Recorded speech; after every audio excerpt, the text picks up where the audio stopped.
बीच में मत बोलिए। देखो, मैंने कहा है आप बीच में मत बोलिए। ये मेरा घर है और मेरे घर में मुझे किससे किस तरह बरतना चाहिए कि मैं औरों से बेहतर जानती। और तू चुपचाप यहां से चली जा। एक भी शब्द और कहा ना तो तेरी खैर नहीं।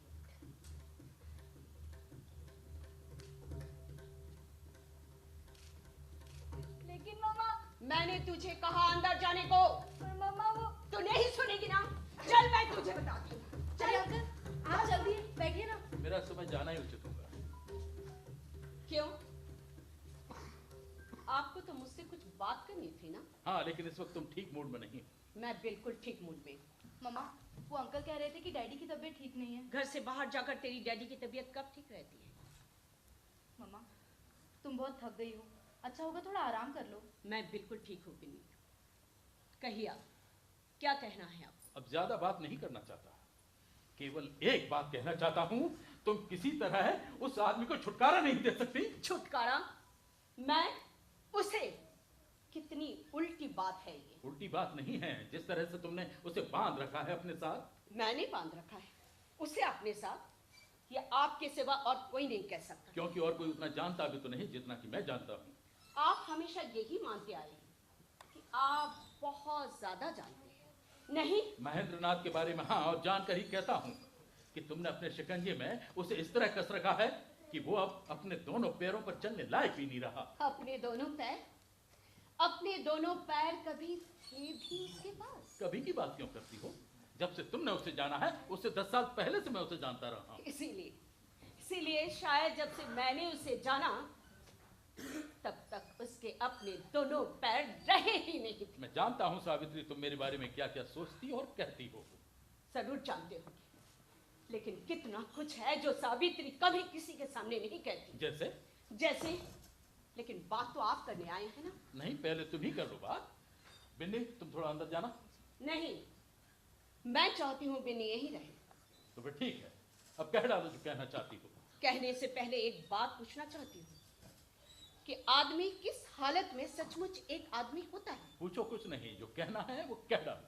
क्यों, तो जो कोई भी आदमी की तरह चलता फिरता बोलता हंसता है वो एक आदमी ही होता है। लेकिन क्या आदमी होने के लिए ये जरूरी नहीं कि उसमें अपनी एक शख्सियत हो, एक काबिलियत हो? महेंद्र को सामने रखकर इसलिए कह रही हूँ क्योंकि इसलिए कह रही हूँ ताकि जब से मैंने उसे जाना है मैंने हमेशा उसे किसी ना किसी का सहारा ढूंढते पाया है, खास तौर से आपका।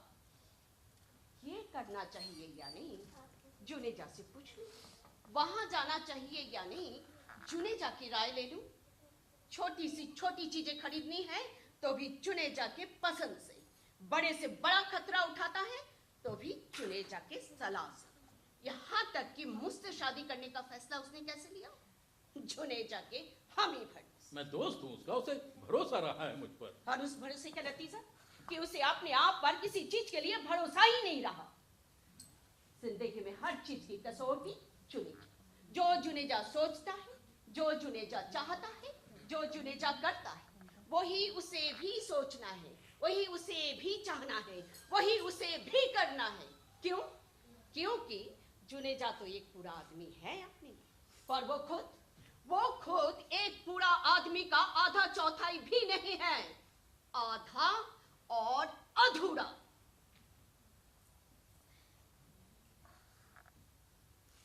तुम जानती हो इस चीज की असलियत क्या है? मुझे उस असलियत के बारे में कह लेने दीजिए जिसे मैं जानती हूँ। महेंद्र के लिए जिंदगी का मकसद रहा है जैसे कि वो दूसरों के खाली खाने भरने की ही एक चीज है, जो दूसरे से चाहते हैं उसका इस्तेमाल करते हैं। इस्तेमाल करते नहीं, इस काम के लिए और कोई नहीं जा सकता, महेंद्र चला जाएगा। इस बोझ को और कोई नहीं ढो सकता, महेंद्र ढो लेगा। प्रेस खुला तो भी, फैक्ट्री शुरू हुई तो भी, खाली खाने भरने की जगह पर महेंद्रनाथ, और खाने भर चुकने पर महेंद्रनाथ का नाम कहीं नहीं।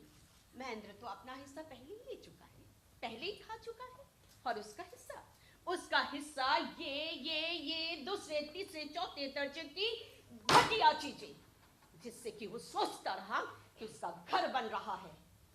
कहती रहो, मैं बुरा नहीं मान रहा, आखिर महेंद्र की पत्नी हो तुम। मत कहिए मुझे महेंद्र की पत्नी। महेंद्र भी एक आदमी है, उसका भी घर है, परिवार है। लेकिन ये बात महेंद्र को अपना कहने वालों को शुरू से ही रास नहीं है। महेंद्र ने शादी क्या कर ली आप लोगों की नजर में, जैसे आपसे ही आपका कुछ छीन लिया गया है। महेंद्र अब पहले की तरह हंसता ही नहीं। महेंद्र अब पहले की तरह दोस्तों के बीच बैठकर खिलता ही नहीं। महेंद्र अब वो पहले वाला महेंद्र रहा ही नहीं।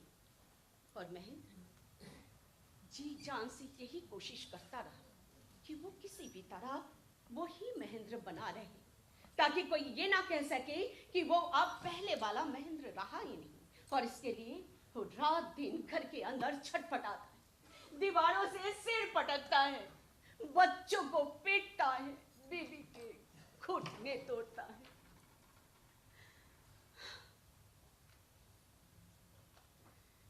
दोस्तों को अपना फुर्सत का वक्त काटने के लिए उसकी जरूरत है। महेंद्र के बगैर कोई पार्टी जमती ही नहीं। महेंद्र के बगैर किसी पिकनिक का मजा ही नहीं आता। जो दोस्तों के लिए फुर्सत काटने का वसीला है, वही महेंद्र के लिए उसकी जिंदगी में मुख्य काम है। और सिर्फ उसका ही नहीं, उसके घर के लोगों का भी वही मुख्य काम होना चाहिए। तुम फला जगह चलने से इनकार कैसे कर सकती हो? तुम फला से ठीक से बात क्यों नहीं करती? तुम्हें तो लोगों के बीच उठने बैठने की तमीज ही नहीं। एक औरत को इस तरह चलना चाहिए, इस तरह बोलना चाहिए, इस तरह मुस्कुराना चाहिए। क्यों तुम लोगों के बीच मेरी पोजीशन खराब करती हो? और वही महेंद्र जो दोस्तों के बीच बैठकर हल्के हल्के मुस्कुराता है, वही घर में आकर एक दरिंदा बन जाता है। पता नहीं कब किसे नोच लेगा, कब किसे फाड़ खाएगा।